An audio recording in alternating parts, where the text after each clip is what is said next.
안녕하세요. 잡시광입니다. 얼마 전 한국인 관광객이 일본에서 또다시 와사비 테러를 당했다는 글이 올라와 인터넷을 뜨겁게 달궜습니다. 와사비 테러란 초밥에 밥과 생선 사이에 고추냉이를 잔뜩 넣어 손님을 괴롭히는 방법인데요. 해당 사연은 지난 7일 여행 관련 온라인 커뮤니티를 통해 알려졌습니다. 한국인 작성자는 일본에서 초밥을 먹다 보니 어느 순간부터 와사비 양이 너무 많아 못 먹을 지경이었고 이상해서 열어보니 와사비가 한 숟가락이나 들어있었다며 해당 초밥의 모습을 사진으로 올렸습니다. 한눈에 봐도 적정량 이상이었습니다. 한 개만 이랬던 게 아니라 이런 초밥은 여러 개였고 앞서 다른 집에서 먹었던 초밥과 비교해보니 차이가 확연했던 것입니다. 피해자가 항의를 하자 아르바이트생이 접시를 가져갔는데 이를 본 셰프의 얼굴을 보니 당황한 빛이 없었고 고의성이 있다고 판단됐다고 합니다. 보통은 손님이 이런 항의를 하면 사과를 하고 다시 음식을 제공하는 조치를 해야 하는데 그런 태도가 전혀 없었던 겁니다. 이후 해당 게시글에 대해 네티즌들은 구글맵에 후기를 남겨보라고 했고 피해자가 누리꾼들의 의견에 따라 초밥 사진과 함께 피해 사실을 구글맵에 올렸습니다. 이후 네티즌들은 이 식당의 인터넷 주소 URL을 공유하며 별점 테러로 응징에 나섰습니다. 네티즌들의 별점 테러로 별점이 1.5점을 기록하자 사건이 발생한 초밥 체인의 본사는 그제서야 홈페이지에 깊이 반성하는 동시에 고객에게 폐를 끼치고 무리를 빚게 된 데 대해 진심으로 죄송하다는 글을 올렸습니다. 하지만 이미 일은 벌어진 뒤였습니다. 한국인을 포함해 외국인 관광객들이 많이 찾아왔던 이 점포는 한국인 이용객들이 급감한 것은 물론이고 구글 리뷰 관련 파문이 일본 언론에서까지 다뤄지면서 일반 고객들로부터도 사태에 대한 문의가 본사에까지 들어온다는 후문입니다. 이 식당이 이렇게 사태를 키운 이유는 네티즌들이 별점 테러를 하면서 응징에 나섰을 때조차 사과는커녕 미온적인 반응을 보여 더 큰 공분을 일으켰기 때문입니다. 심지어 네티즌들의 식당 리뷰를 거의 삭제해버리기까지 했습니다. 합당한 사과나 재발 방지에 대한 의지는 보여주지 않고 공개적인 리뷰를 삭제해버렸다는 것 자체가 사과할 의사가 없다는 것을 보여줍니다. 그런데 이 사건을 두고 일본 내부의 반응은 극과 극으로 갈렸습니다. 일부 일본 네티즌들은 한국인들은 오지 마라, 한국인이 오지 않으니 가게 분위기가 좋아졌다 등으로 맞서며 이 식당에 평점 5점 만점을 주며 이 가게를 응원하기까지 했습니다. 이 때문에 한때 구글 리뷰란에서는 한국과 일본 누리꾼 간 설전이 벌어지기도 했는데요. 손님을 대상으로 한 일본 식당의 와사비 테러 논란은 이번이 처음이 아니라는 점이 더 큰 문제입니다. 지난해 7월에도 일본에 거주하는 한국인 여성이 도쿄 긴자의 유명 초밥집을 방문했다가 와사비 폭탄을 맞았다는 사연이 전해져 공분을 샀고 2016년엔 오사카의 한 유명 초밥 체인점에서 주인이 한국인 손님이 시킨 초밥에 와사비를 듬뿍 넣은 뒤 손님이 매워하는 모습을 조롱해 논란이 일었습니다. 그런데 이 와사비 테러 사건은 최근 들어 일본 입장에서 예상치 못한 방향으로 전개됩니다. 이 사건이 언론을 통해 확산되면서 일본에서 음식점에 방문했을 때 위험한 일을 당할 수 있다는 분위기가 한국뿐만 아니라 전 세계적으로 형성된 것입니다.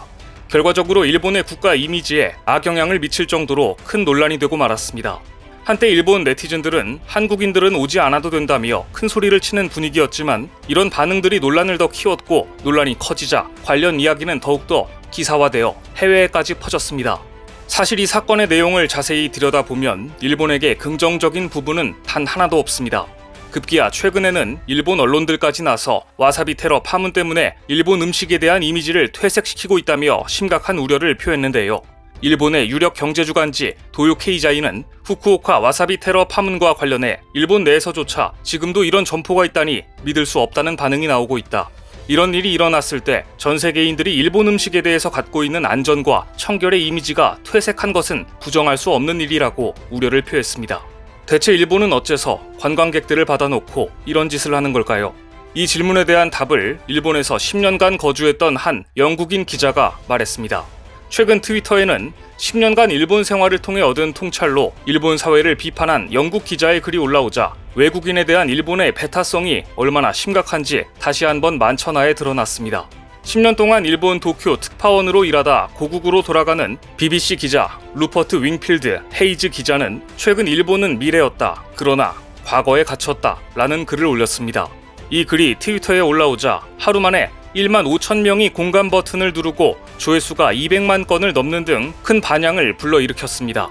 윙필드 헤이즈 기자는 일본은 강제로 문호를 개방한 지 150년이 지났지만 지금도 외부 세계를 두려워한다면서 일본 지바현의 한 마을에서 직접 겪은 체험을 소개했는데요. 외국인이 이렇게 아름다운 곳에 살고 싶다. 내가 가족과 함께 오면 어떻겠느냐? 라고 묻자 지역 노인은 당황하며 당신이 우리 삶의 방식을 배워야 할 텐데 쉽지 않을 것이라고 말했다는 것입니다.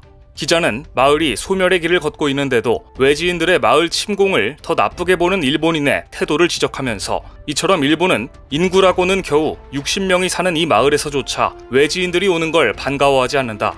발등에 떨어진 지역 소멸보다 외지인들의 마을 침공을 더 두려워한다고 꼬집었습니다.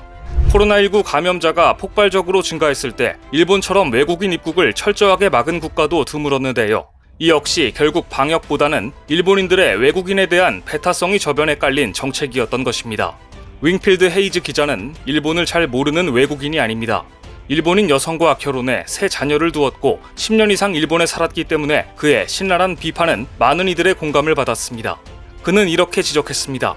한때 미국이나 유럽이 지금 중국을 대하듯 일본의 경제 성장을 두려워했지만 지금 일본은 성장의 길이 막혀버렸다. 1980년대 일본은 미국보다 부유했지만 지금은 영국보다도 수입이 적어졌다.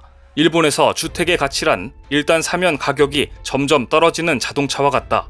관료주의의 비효율성과 지배층이 바뀌지 않는 점, 외국인에 대한 극도의 편견, 이 세 가지 때문에 일본은 과거에 갇혀버렸다. 특히 일본 지배층이 전혀 변하지 않았다는 점을 강하게 비판했습니다. 지난해 숨진 아베 신조 전 총리의 외조부 기시 노부스케는 전범으로 체포됐지만 나중에 총리가 됐으며 그가 창당에 기여한 자민당은 지금까지도 일본을 지배해왔다. 2차 대전 패전 후에도 살아남은 이 압도적인 지배층은 일본은 특별하다는 확신으로 무장해 일본이 전쟁에서 침략자가 아니라 희생자였다고 믿는다. 기자는 자민당이 계속 집권하는 것은 콘크리트 지지층인 지방 거주 노년층의 영향이 크다고 주장하면서 권력이 노년층에 있고 저출생 현상으로 젊은이의 수는 적기 때문에 앞으로도 일본의 변화는 기대하기 어렵다고 일갈했습니다. 결국 변화하지 않은 일본에 지쳐버린 일본 젊은이들은 최근 한국으로 몰려들고 있습니다. 최근 일본에서 가장 가고 싶은 여행지로 서울이 1위, 부산이 4위를 기록할 정도로 일본인 젊은이들의 한국 방문 욕구는 강해졌습니다. 지난해 6월 한국 정부가 일본인 관광 비자 발급을 재개했을 때 일본 젊은이들이 한국에 오고 싶어서 영사부 앞에서 사람들이 밤을 새웠는가 하면 지난해 12월 한국을 찾은 외국인 가운데 일본인의 비중이 가장 컸습니다. 또한 명동에도 외국인들이 눈에 띄게 늘었습니다. 그런데 팬데믹 전과 이후의 분위기는 많이 달라졌습니다. 3년 만에 한국 땅을 찾은 외국인들은 이제 중국 관광객들보다 일본, 싱가포르, 미국 등 다양한 국가들로 채워지고 있습니다.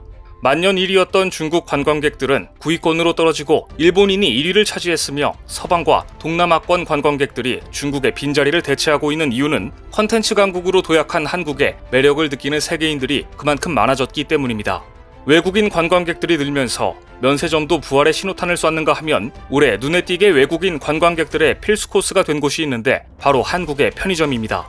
영화와 드라마 등 K 콘텐츠에 나오는 한국 음식들의 인기에 힘입어 먹방과 인증샷을 올리는 게 하나의 유행이 되었기 때문입니다. 편의점이 외국인들 사이에서 대표적인 관광 거점으로 성장하자 편의점 업계는 환전이나 부가세 즉시 환급 등 외국인을 겨냥한 금융 서비스도 선보이기 시작했습니다. 이처럼 한국은 컨텐츠 강국으로 도약해 한국 문화의 매력을 느끼는 세계인들이 점점 늘고 있지만 일본은 언제까지 엔저를 유지할 수 있을지 의문입니다. 엔저 때문에 싼 맛에 찾은 외국인들에게 와사비 테러나 하고 있다니 사태 파악을 못하는 일본 점주들이 많아질수록 일본으로 갈 관광객들의 발걸음은 다른 나라로 돌릴 것입니다. 오늘 준비한 소식은 여기까지입니다. 댓글을 통한 여러분들의 많은 의견 기다리겠습니다. 시청해주셔서 감사합니다.